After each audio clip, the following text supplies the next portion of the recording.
अस्सलाम वालेकुम dear students. Class 10th हम पढ़ रहे हैं डेमोक्रेटिक पॉलिटिक्स के छठे चैप्टर पॉलिटिकल पार्टीज़ के क्वेश्चंस। अब तक हमने 2 क्वेश्चंस पढ़े और आज हम तीसरा क्वेश्चन पढ़ने जा रहे हैं। क्वेश्चन है suggest some reforms to strengthen parties so that they perform their functions well. यानी कुछ ऐसी सजेशंस बताई जाए, कुछ ऐसी तजावीज़ बताई जाए ताकि हमारी जो पॉलिटिकल पार्टीज़ है उनमें बदलाव लाया जा सके, ताकि वो सही तरीके से फंक्शन कर सकें, यानी अपना काम सही तरीके से कर सके। क्योंकि हमने देखा अब तक कि पॉलिटिकल पार्टीज़ में बहुत सारे डिफेक्ट्स हैं और पॉलिटिकल पार्टीज़ को बहुत बहुत सारे चैलेंजेस हैं, वो ख़त्म हो जाएं और ये सही तरीके से अपना काम कर सकें। Scholars suggest various reforms to set right the political parties, especially the political parties in India.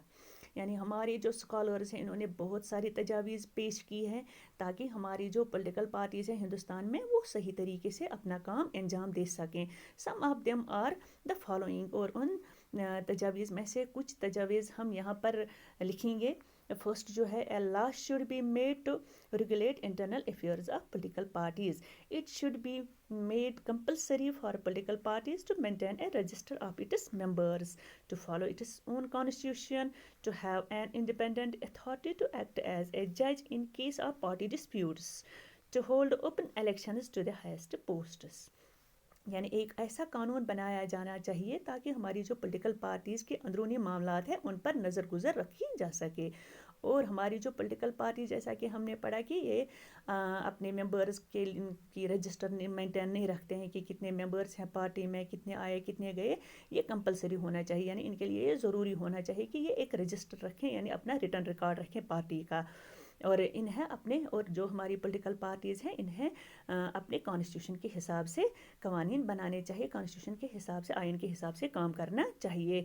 और एक ऐसी आज़ाद पार्टी होनी चाहिए, अथॉरिटी होनी चाहिए, जो पार्टीज़ मुख्तलिफ जो हमारी पॉलिटिकल पार्टीज़ हैं इनमें जो आपस में डिस्प्यूट्स होते हैं पार्टी में, जो उन पर नज़र गुज़र रख सके आज़ाद तरीके से।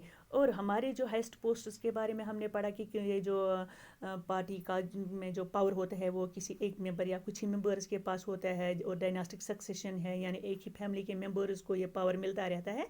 तो ऐसा नहीं होना चाहिए, बल्कि इसके लिए ओपन इलेक्शंस होने चाहिए पार्टी में, ताकि जो सही मेंबर्स होते हैं जो उनके पास पावर पहुंच सके।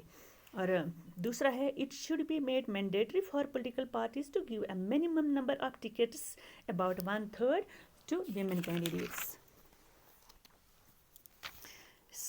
Women candidates. Similarly, there should be a quota for women in the decision making bodies of the party. यानी पॉलिटिकल पार्टीज़ के लिए ये ज़रूरी होना चाहिए कि ये जब इलेक्शन के लिए कैंडिडेट्स चुनते हैं तो औरतों के लिए भी अपना मखसूस हिस्सा होना चाहिए, जैसे कि 1/3। यानी अगर इन्हें 30 उम्मीदवार चुनने होंगे तो उनमें से 10 उम्मीदवार फीमेल होनी चाहिए, यानी लेडीज़ होनी चाहिए। और पार्टी में जो मुख्तलिफ डिसीजंस होते हैं, पार्टी जो मुख्तलिफ कवानीन बनाती है, मुख्तलिफ फ़ैसले लेती है, उनमें भी औरतों को अपना हक हासिल होना चाहिए। फिर थर्ड है, there should be state funding of elections. The government should give parties money to support their election expenses. It will reduce the role of money in the election process.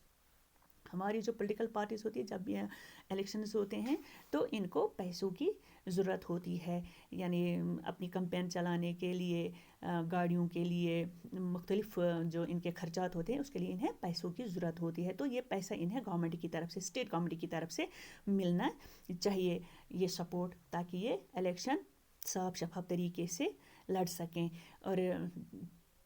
और ये पैसा इन्हें चाहे फ्यूल वगैरह की सूरत में मिले या नकदी मिले, इस बुनियाद पर मिले कि लास्ट इलेक्शन की में किस पार्टी की कैसी कारकर्दगी रही, किस पार्टी को कितने वोट्स मिले, उस हिसाब से भी मिले तो बेहतर होगा। और इससे क्या होगा, हमारी जो पार्टी पॉलिटिकल पार्टीज़ को अमीर लोग या कुछ कंपनीज़ पैसा फराहम करती है वो ख़त्म हो जाएगा। क्योंकि जब अमीर लोग या कुछ कंपनीज़ पार्टीज़ को पैसा फराहम करती है तो फिर जब वो पार्टी जीतती है तो उन पर दबाव रहता है پیسے دینے والوں کا، اور وہ قوانین انہی کے حساب سے بناتے ہیں تاکہ وہ سب ختم ہو جائے. یعنی جو رول آف منی ہے، منی کے پیسے کی وجہ سے جو ہماری پارٹیز پر امیر لوگوں وغیرہ کا دباؤ رہتا ہے وہ ختم ہو جائے. یہ تھا تیسرا کوشچن. انشاءاللہ اگلا کوشچن لے کر ہم اگلی کلاس میں پھر سے ملیں گے. تب تک کے لیے